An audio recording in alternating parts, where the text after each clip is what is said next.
Hi, hello, welcome back. Today, 10 ways to empower your communication. There is so much to know about conversation that anyone, even I, could ever realize. You can go through watching talk shows, radio programs, clubs dedicated to public speaking, ordinary conversations. Certain rules still apply when it comes to interaction through words. It may sound tedious, I know, but even though it's your mouth that's doing the work, your brain works twice as hard to churn out a lot of things. So, what better way to start learning to be an effective communication is to know the very person closest to you, yourself. Number one, what you know. Education is all about learning the basics, but to be an effective speaker is to practice what you've learned. My stint as a guest at every Toastmasters meeting I go to taught me that we all have our limitations. But that doesn't mean we can't learn to keep up and share what we know. Two, listening is just as important as asking questions. Sometimes listening to the sound of our own voice can teach us to be a little bit confident with ourselves and to say the things we believe in with conviction. Three, humility. We all make mistakes, and sometimes we tend to slur our words, stutter, probably mispronounce certain words, even though we know what it means, but rarely use it only to impress listeners.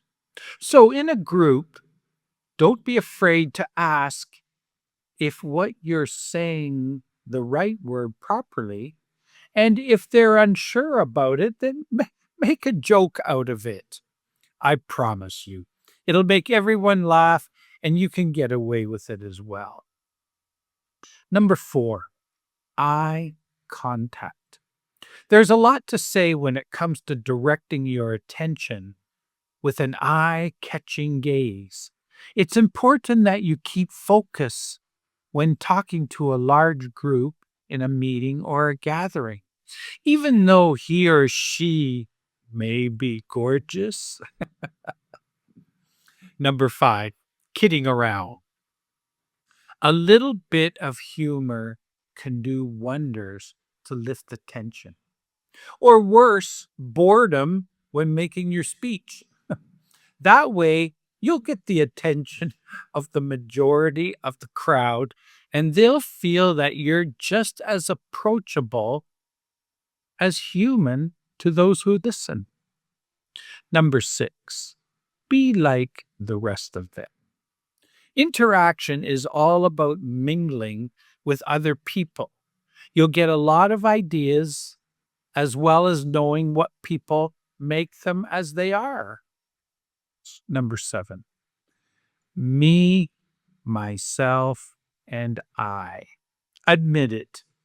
There are times you sing to yourself in the shower. I know I do. Listening to the sound of your own voice while you practice your speech in front of a mirror can help correct the stress areas of your pitch. And while you're at it, you can spruce up as well. Eight, with a smile. A smile says it all, much like eye contact. There's no point on grimacing or frowning in a meeting or a gathering unless it's awake. You can better express what you're saying with a smile. Number 9, a role model. There must be at least 1 or 2 people in your sorry, in your life you have listened to when they're at a public gathering or maybe at church. Sure, they read their lines, but taking a mental note of how they emphasize what they say can help you once you take center stage. 10. Preparation. Make the best out of preparation rather than just scribbling notes, and often in a hurried panic. Some people like to write things down on index cards, while others resort to being a little more silly as they look at their notes written on the palm of their hand. Not for clammy hands, please. Just be comfortable with what you know since you enjoy your work. And that about wraps it up. These suggestions are rather amateurish in edgewise, but I've learned to empower myself when it comes to the public's or private speaking. And it never hurts to be with people to listen how they make conversations and meetings far more enjoyable as well as educational. Thank you very much. Bye. Stay positive, keep going, and your confidence will grow. Like and subscribe for more support.